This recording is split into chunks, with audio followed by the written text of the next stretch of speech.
Normally इस channel पर हम एजुकेशन से जुड़ी हुई जानकारी देते हैं, एजुकेशन से जुड़ी हुई सारी बातें होती हैं। आज भी जो टॉपिक है वो एजुकेशन से ही जुड़ा हुआ है, लेकिन इसको बनाने के पीछे सिर्फ मकसद यही है कि आप लोगों को यह जानकारी हो सके। अब बताना ये चाहते हैं कि ये जो झारखंड सरकार है वहाँ उसने जो है अजीम प्रेमजी फाउंडेशन को लगभग 3,000 करोड़ रुपए की 150 एकड़ ज़मीन उपलब्ध कराई है। उसके पीछे माना यह जा रहा है कि वहाँ पर वो एक बहुत बड़ी यूनिवर्सिटी बनाने जा रहे हैं। वो सिर्फ ना इंडियन एजुकेशन को लेके बल्कि इंटरनेशनल एजुकेशन को भी वहाँ पर शामिल किया जाएगा और एक इंटरनेशनल लेवल की बहुत बड़ी यूनिवर्सिटी वहाँ पर बनाई जाएगी।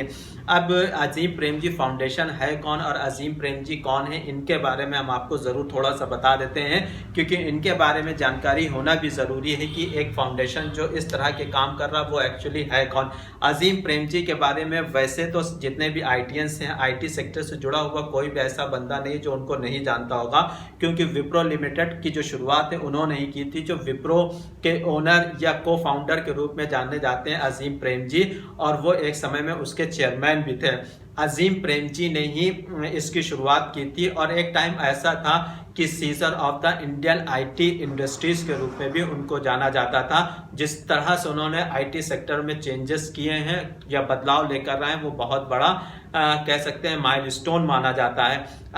अजीम प्रेमजी के बारे में अगर पर्सनली बात की जाए कि वो एक्चुअली हैं कौन और किस तरह से उन्होंने काम किया है तो और क्या उनकी उपलब्धियां हैं, तो इसके बारे में हम बताते हुए हम आपको बताते हैं कि एक टाइम पे उनको वर्ल्ड के मोस्ट पॉपुलर पर्सन्स में से उनको जाना जाता था। 2010 की बात करें तो 20 मोस्ट पॉपुलर पर्सन में उनकी गिनती होती थी। इसके अलावा उन्होंने कई और तरह के खिताब भी जीते हैं। इसके अलावा वर्ल्ड के 500 मोस्ट इन्फ्लुएंसर मुस्लिम्स के रूप में भी अजीम प्रेमजी जाने जाते हैं। पद्म विभूषण से भी इंडियन गवर्नमेंट ने उन्हें नवाजा था, जो कि सेकंड हाईएस्ट सिविलियन अवार्ड के रूप में जाना जाता है। जहां अजीम प्रेमजी एक तरफ बिजनेस में या आईटी सेक्टर में बहुत अच्छा काम कर रहे हैं, वहीं एजुकेशन सेक्टर में भी बहुत उन्होंने कह सकते हैं कि बहुत बड़ा चेंजेस लेकर आए, परिवर्तन लेकर आए और उनकी एक यूनिवर्सिटी बेंगलोर में चल रही है जिसके चांसलर के रूप में भी वो काम कर रहे हैं। अगर ब्लूमबर्ग बिलियनियर्स की माने तो एक समय में क्या बल्कि कुछ साल पहले 2013 में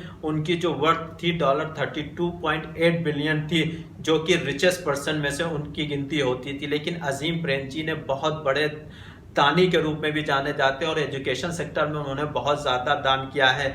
तो उन्होंने एक बहुत बड़ा हिस्सा एजुकेशन सेक्टर के लिए अजीम प्रेमजी फाउंडेशन में दान कर दिया और ये अमाउंट लगभग $2.2 बिलियन की मानी जाती है, जो कि अजीम प्रेमजी फाउंडेशन में एजुकेशन सेक्टर के लिए दान की गई थी। जहां एक टाइम पर Azim Premji second richest person के रूप में जाने जाते थे।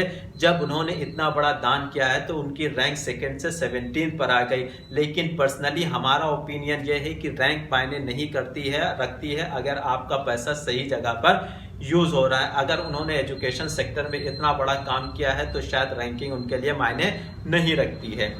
एक चीज़ और इंटरेस्टिंग आपको बताते चलें कि जो अजीम प्रेमजी हैं उनके फादर भी बहुत बड़े रिचेस्ट पर्सन में से उनकी गिनती होती थी। गुजरात के मुस्लिम्स थे और वहाँ पर राइस का उनका बहुत बड़ा बिजनेस था और एक टाइम पर जिन्ना ने भी उनको इनवाइट किया था पाकिस्तान में रहने के लिए, लेकिन उन्होंने वहाँ उनका इन्विटेशन ठुकरा दिया था और उन्होंने इंडिया में ही रहना पसंद किया था।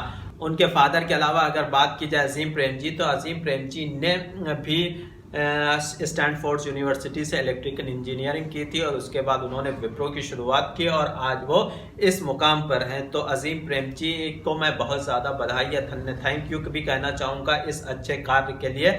आज के लिए इतना ही। Thank you very much.